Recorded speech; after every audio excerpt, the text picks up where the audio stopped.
네, 들어가겠습니다. 자, 2번하고 3번 문제는 1번 문제에 비해서 너무 간단해요. 문제 너무 쉽게 나온 것 같고, 자료 해석하는 것도 자료 자체 양도 작을 뿐만 아니라 너무 이제 노골적으로 드러나 있습니다. 3번도 마찬가지고요.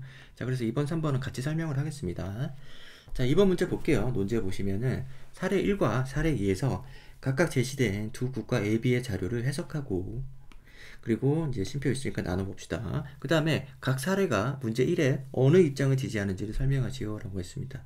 문제 1에서는 이제 자유주의하고 그 다음에 이제 공동체주의가 나왔지 않습니까? 그죠? 이 자료들이 이 둘 중에 어떤 주장과 연결되는지를 살펴봐 달라는 거고, 사례 1을 보시면은 그림 1과 그림 2는 A국의 예산 지출이죠. 그래서 그리고 이제 행복 지수를 보라 이런 건데, 여기 예산 지출입니다. A국의 예산 지출을 우리가 자세히 보면은 자, 시간 순서대로, 그죠? 시간 순서대로 이 실선, 그죠? 진하게 칠한 이 실선이 결국에는 이렇게 이 부분에서 이제 두드러지게 우리가 차이점을 알 수 있겠죠. 점점 복권과 복지의 확대를 한다. 그런 얘기가 되겠고, 이것은 공동체주의의 입장, 그죠? 에 부합하는 그런 내용이 되겠습니다. 그랬더니 행복지수가 어떻게 되나요? 행복지수가 중상위 소득계층 이렇게 되고, 그 다음에 하위 소득계층이 아주 그냥 비약적으로 발전하고 있죠. 그래서 전체 행복지수가, 그죠? 이렇게 되면 굉장히 높다. 여기에 비해서 이 행복지수에 합산된 지수가 굉장히 높은 거죠. 균형적으로 사회통합뿐만 아니라, 그죠? 행복지수 전체를 볼 때도 우리가 공동체가 발전하고 있음을 보여주고 있습니다. 자, 그래서 이렇게 이해를 해보시면 되겠고, 또 하나 우리가 알아볼 수 있는 게 A국이잖아요. A국은 이렇게 국가 정부 아닙니까? 그죠? 정부잖아요. 정부 정책에 대해 얘기하고 있는 건 제시문 2번이죠. 우리가 공황을 해결할 때 개인들을 해결할 수 없고 정부가 나서야 된다, 그런 얘기를 하고 있고, 결국 여기서도 예산 지출 이런 부분은 정부가 하는 거잖아요. 그죠? 정부가 하는 거고, 그리고 공동체의 제시문이기도 하기 때문에, 그죠? 행복지수 얘기해 볼 수 있습니다. 자, 그렇게 해가지고 우리가 이제 이거는 두 개를 종합적으로 우리가 고려를 해봤을 때 공동체주의를 지지하는 그런 자료다라고 우리가 얘기해 볼 수 있겠습니다. 자, 그 다음에 사례 1을 보겠습니다. 사례 1을 보시면은 체크가 안 돼 있네. 여기서 이제 생산성 지수, 그죠? 아래 자료 B는 미국 소비자 산업의 생산성 지수와 사업자 폐업 및 창업 활동 동향을 보여준다. 그래서 미국은 2013년부터 소비자 산업 내에 신규 진입을 제약하는 인허가 및 등록 등에 관한 모든 규제를 폐지하였다, 이렇게 얘기가 나옵니다. 그래서 이 문장들을 분석을 해보면은 생산성 지수는 뭐 효율성이라고 얘기해 볼 수 있겠고요. 공정하고 관련이 없겠죠. 그 다음에 신규 진입을 제한한다는, 어디에 신규 진입을 하는 거예요? 시장이죠, 시장. 그죠? 시장의 진입을 막는 이런 것들, 규제 철폐, 규제 폐지. 이 정부의 간섭, 그죠? 정부 간섭을 배제한다는 거죠. 하지 않는다. 그리고 시장을 중시한다. 시장에 자유롭게 참여할 수 있도록만 하면 효율성이 자동적으로 높아진다. 그런 얘기를 하고 싶은 거죠. 자, 그래서 자료를 보시면은 막대 그래프가 이제 생산성 지수입니다. 아주 높아지고 있고요. 그 다음에 폐업업체, 창업업체 수 이렇게 해가지고 높아지고 있지만은 알바 아니고, 결국 우리가 중요한 것은 생산성 지수다. 그죠? 시장에 자유롭게 참여하고, 그죠? 그럼 탈퇴하고, 그죠? 요런 어떤 경쟁이, 그죠? 경쟁이 모든 것을 해결하는 거죠. 경쟁이 높아지면은 생산성도, 그죠? 높아진다, 자연스럽게 높아진다, 이런 얘기를 하고 싶은 겁니다. 자, 그래서 이렇게 해가지고 설명을 해보면 요거는 이제 자유주의를 설명하는 거다라는 것을 우리가 단박에 알 수 있겠습니다. 그래서 최대한 자료 2번 그 제시문에 나와 있는 내용들을 모두, 거기 나와 있는 모든 그 키워드들을 다 활용해서 사례 1번을 연결 지어 줘야 돼요. 이 내용을 설명함과 동시에 개념들이 많이 등장을 해줘야 되겠고, 그 다음에 사례 2번에서도 마찬가지죠. 자유주의에 관련된 어떤 시장과 관련된 정부 어떤 규제 철폐와 관련된 그런 내용들을 최대한 많이 써가면서 이 내용들을 설명을 해줘야 되겠죠. 그래서 당연히 핵심적인 거는 이겁니다. 예산 지출이라는 게 정부의 참여, 그 다음에 행복 지수라는 게 공동체의, 그리고 통합, 사회 통합으로 연결을 해줘야 될 것이고요. 그 다음에 여기서는 이제 시장, 그죠? 그 다음에 경쟁, 그 다음에 생산성, 뭐 이런 것들을 개념들과 연결 지어가지고, 규제 철폐는 정부 간섭이 없는 거, 이런 것들로 연결을 지어서 얘기를 해줘야지 설명이 되겠죠. 자, 그래서 답안으로 바로 가보겠습니다. 너무 간단한 문제고, 뭐 할 말이 없습니다. 자, 사례 1은 공동체주의를 지지한다. 그래서 그림 1에서 A국의 예산 지출 항목별 비중을 보면 일정한 변화를 확인할 수 있는데 시간의 흐름에 따라 국방과 외교 분야의 예산 지출 비중은 지속적으로 감소한 반면 이거 그냥 도표를 그냥 묘사한 거죠. 묘사. 그죠? 묘사를 해주는 거죠. 그림 설명해 주는 거고. 아, 이 파란색 점이 왜 생기는지 몇 달이 지났지만 원인을 모르고 있습니다. 자, 그래서 동시에 그림 1-2의 전체적인 추이를 보면 이것도 역시 마찬가지로 이렇게 해서 여기까지가 또 묘사네요. 그죠? 그림 1-2에 대한 묘사, 1-1에 대한 묘사입니다. 자, 또 계속 읽어볼게요. 다른 모든 조건이 일정하다는 전제하에 두 그림을 함께 해석하면 정부의 보건복지 분야 예산 지출 확대로 하위소득 계층에 대한 복지 혜택이 늘어났고 결과적으로 행복지수가 상승하였음을 알 수 있다. 뭐 이렇게 추론할 수 있는데 아주 그냥 구체적으로 추론해주고 있죠. 내가 만약에 시험장에 가서 문제를 푼다 그러면은 시간이 없어가지고 뭐 이런 추론 정도는 우리가 놓칠 수도 있는데 할 수 있으면 좋겠습니다. 그래서 예산 지출 확대로 소득계층 모두에게 복지 혜택이 특히 저소득 그죠? 특히 저소득 계층에게 복지 혜택이 늘어났으면 추론할 수 있고 그래서 이제 결과적으로 행복지수가 상승할 수 있으면 추론할 수 있다 이런 얘기고 그 다음에 이게 행복지수가 그죠? 전체적으로 상승을 했잖아요. 그 부분을 또 같이 얘기해주면 더 좋을 것 같아요. 자, 그 다음에 사례 1의 그림은 제시문 2, 3이 나타난 공동체주의를 지지하는 근거로 설명할 수 있다 이렇게 얘기하고 있습니다. 정부 역할, 그런 공동선 이런 얘기들. 그 다음에 한편 사례 2에서는 자유주의 입장을 지지한다고 해요. 그래서 비국에서 13년부터 뭐 신규 진입, 그래서 이건 규제 폐지 이런 얘기들. 그 다음에 뭐 꾸준히 증가했다. 묘사죠, 묘사. 그냥 묘사죠. 설명입니다, 설명. 그래서 규제 폐지를 통해 창업에 대한 개인의 자유가 확대되었으며 자유 확대. 그 다음에 자유로운 경쟁. 요런 단어들이 나와줘야 되겠죠. 그 다음에 시장 이런 단어가 나와줘야 됩니다. 또한 투입 대비 산출을 의미하는 생산성 뭐 이런 얘기는 할 필요 없고 그냥 생산성 꾸준히 상승했다. 요 얘기는 나와줘야 되겠죠. 그 다음에 정부의 개입 없이 개인이 자유롭고 합리적인 판단으로 경제활동에 참여할 수 있을 때 효율적 뭐 이런 것들 그죠. 이런 단어들이 나오면은 뭐 어떻게 쓰든 상관이 없을 것 같아요. 여러분들이 뭐 이 단어를 가지고 억지 주장을 하진 않을 거고 제시문에 근거해 가지고 쓸 텐데 중요한 키워드들은 이런 것들이었다. 자유, 경쟁, 시장, 생산성, 효율성 이런 거였다. 그래서 정부 개입을 최소화한다. 그죠? 제도 폐지 요것이 이제 정부 개입 최소화 내용이잖아요. 이런 내용을 연결지어서 쓰면은 별로 변별력이 없을 것 같아요. 다들 잘 썼을 것 같고 2번 문제는 이렇게 마무리가 될 것 같습니다.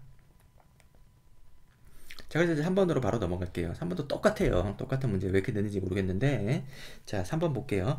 C국에서는 최근 도심 지역의 주택 수요가 높아지면서 고도 제한 완화가 쟁점으로 떠올랐다. 이게 정부 규제가 되겠죠. 규제라고 볼 수 있겠는데 자, 그래서 고도 제한은 국립공원 및 문화재 경관과 국가 주요시설 보호를 목적으로 사유 건축물의 층수 및 높이를 일정 수준으로 제한하는 도시관리 계획이라는 거죠. 이거 전부 다 이제 규제, 정부 규제죠. 정부 규제. 이게 다 누구를 위한 겁니까? 공동체를 위한 거죠. 공동체를 위해서. 그죠?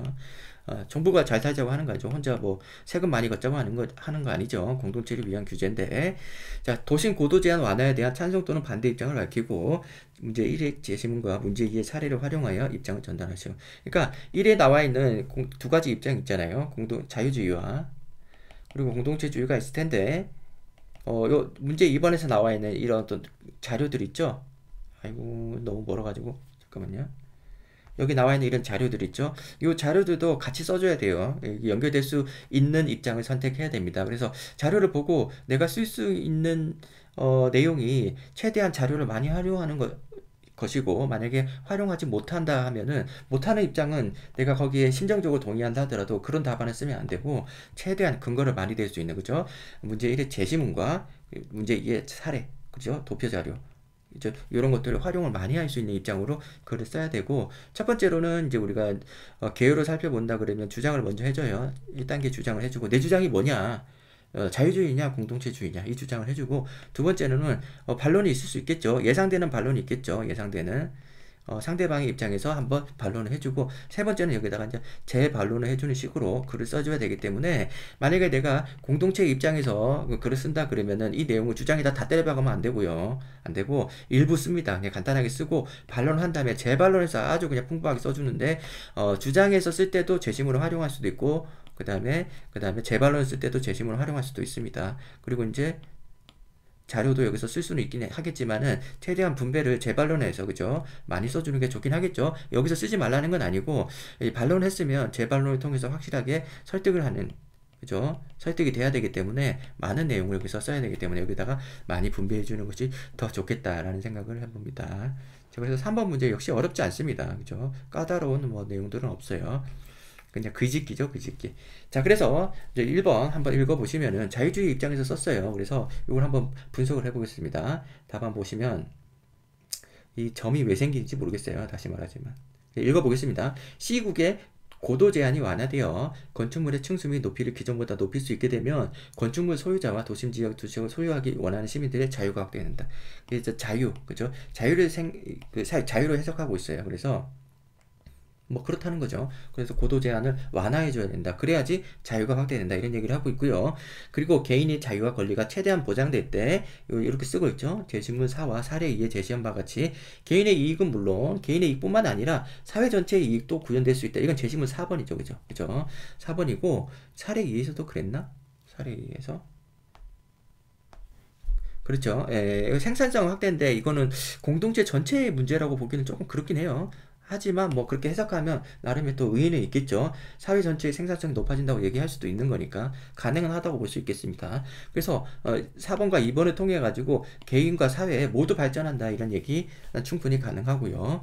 자, 그러면 도심 지역은 부지가 한정적이기 때문에 주택 공급을 증가시키기 위해서는 고도 제한 완화 조치가 필요하다. 고도 제한 완화로 주택 공급이 증가하면 보유 제한 손이 시장의 가격 시스템을 통해 주택 가격이 조정되어 사회 전체적으로 도심 주택 시장의 안정화를 꾀할 수 있다. 이렇게 얘기 쓰고 있는데 앞에 했던 말을 그냥 한 번 더 쓰고 있어요. 쓸 말이 없으니까 쓰는 겁니다.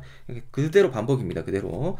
너무 의미를 두지 마세요. 자, 물론 여기서부터 이제 반론입니다. 물론 여기서 반론인데, 국립공원이 문화재 경관과 주요 시설에 대한 보호를 통하여 공동체의 이익을 도모하는 것도 중요하지만 개인의 자유와 권리를 침해하는 수준까지 이렇게 여기까지 중요하지만 여기까지 반론이에요.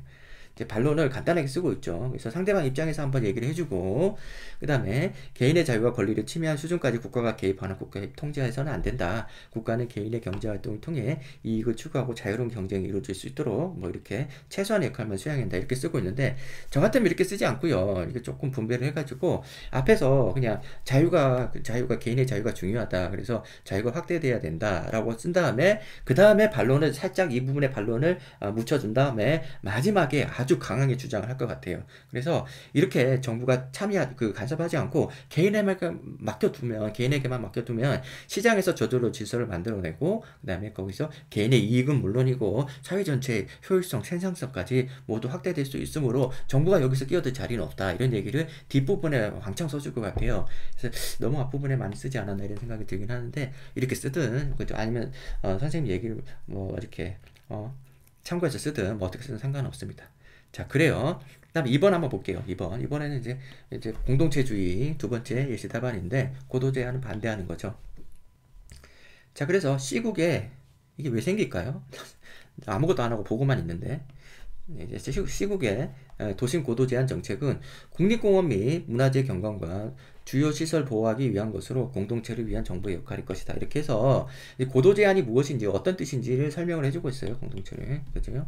개인의 사익만을 추구하는 이기주의적인 태도로 고도 제한을 완화한다면 공동선이 위태로워질 수 있다라고 해가지고 이렇게 공동선 이 개념을 가지고 와서 쓰고 있고, 높아진 건물로 인해 국립공원과 문화재의 경관이 훼손되고 국가 주요 시설에 대한 보안 유지가 어려워지면 공동체 이익이 손상되고 개인의 삶도 질도 낮아질 수 있다. 이렇게 해가지고 부연 설명하고 있는 거죠. 공동선이 구체적으로 어떤 부분인지, 그죠? 보안 유지라든지 경관 훼손이라든지, 그죠? 뭐 이런 내용이 공동선이라는 거죠. 여기 훼손되는 구체적인 내용을 쓰고 있고, 자, 물론 도심 지역의 사유지를 개발하는 것은 개인의 자유로운 선택과 권리이며 주택을 구입하는 것 또한 자신들의 노력이나 능력에 따른 성과라고 주장할 수 있다. 이게 이제 예상되는 반론이죠. 간단하게 써주고 있고, 그러나 구도 제한의 완화에 따라서 도심 경관이 훼손되고 공동체의 안전이 위협받는 정도까지 난개발이 이루어진다면 개인의 자유로운 새로운 선택을 제한하는 국가의 개입이 정당화될 수 있을 것이다. 그래서 이렇게 쓰고 있습니다. 이렇게 해가지고 같은 말을 또 반복하고 있네요. 그죠? 공동체의 안전 뭐 이런 얘기 앞에서 했던 거잖아요. 했던 내용이라서 설득력이 더 없는데, 제시문 2와 사례 1에서처럼 공동체의 이익을 구현하기 위해서는 정부 개입이 유지되어야 할 것이다 라고 하고 있습니다. 자, 이렇게 쓰면 설득력이 별로 없죠. 그죠? 그래서 계속 공동체다 뭐 공동체다 이런 얘기로 마무리가 되고 있어가지고, 이제 개인의 어떤 권리를 어떤 뭐랄까 침해하는 부분에 대해서는 그죠, 정확하게 논박이 되고 있지 않습니다. 그래서 이렇게 쓰는 게 좋지 않을까. 제시문 3번에 보면 이 공공의 문제 그죠, 공공의 문제는 제시문 3번에서는 그 정부가 해결해야 된다는 거죠. 개인에게 맡기면 점점 악순환이 된다는 거예요. 그래서 여기서 이제 잠깐 언급이 됐죠. 난개발이죠, 난개발. 그죠? 개인에게 맡기면 이게 이제 난개발이 된다는 거예요. 악순환의 난개발. 그죠? 그래서 도시가 엉망진창이 된다는 거죠. 개인에게 맡기면은. 그래서 정부가 계획 하에 이렇게 규제를 이렇게 딱 이렇게 뭐랄까 효율적으로 만들어주면 개인이 조금 제약을 받는다 하더라도 공공선을 위해서는 맞다는 거죠. 도시 전체 생태계가 망쳐지는 그런 일은 발생하지 않는다는 겁니다. 그래서 개인에게 맡기면은 난개발에 대해서 도시 계획이 그죠, 엉망 계획이란 말은 좀 그렇고 생태계 뭐 이렇게 어떨까? 아니면 도시 발전 그죠? 뭐 여러 가지 이런 부분에서 도움이 안 된다 이런 얘기를 제시문 3번을 통해서 우리가 제시문 3번을 통해서 얘기해 볼 수 있겠고, 그 다음에 이런 얘기도 있어요. 이건 얘기를 하지 말까? 여기서 이제 3번, 2번이죠. 죄송합니다. 2번을 썼죠. 2번. 방금 이런 어떤 정부 역할이 필요하다는 것을 2번을 썼어요. 그리고 3번 같은 경우에는, 3번에서는, 여기서는,